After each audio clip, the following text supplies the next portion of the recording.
Voyage de presse organisé par l'armée russe, direction le sud et la Géorgie, où officiellement le repli des troupes russes commence.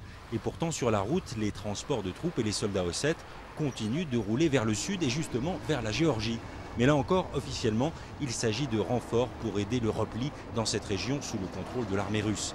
Des blindés russes bloquent les artères principales, mais les officiers ont malgré tout du mal à s'y retrouver dans la topographie géorgienne. Par là, c'est Tbilissi. Le village de Rouissi, c'est de l'autre côté, dit ce géorgien au lieutenant-colonel russe un peu désorienté. Sur la route, les villages géorgiens portent encore les traces des combats et sont quasi déserts. Les passants sont rares et l'officier russe profite de chaque occasion pour demander son chemin. Pour aller à Rouissi, il faut donc prendre à droite en direction de la mer Noire. Quelques kilomètres plus loin et à l'orée d'un bois, un bataillon russe attend les caméras pour lancer le départ. On va filmer le commandant du bataillon donner la marche à suivre au commandant du régiment, explique le lieutenant-colonel russe sur le ton d'un metteur en scène. L'ordre est donc donné, la colonne d'une petite dizaine de blindés prend le départ dans un nuage de poussière et devant les objectifs des caméras. Direction le nord et la Russie, mais par étapes et en prenant son temps.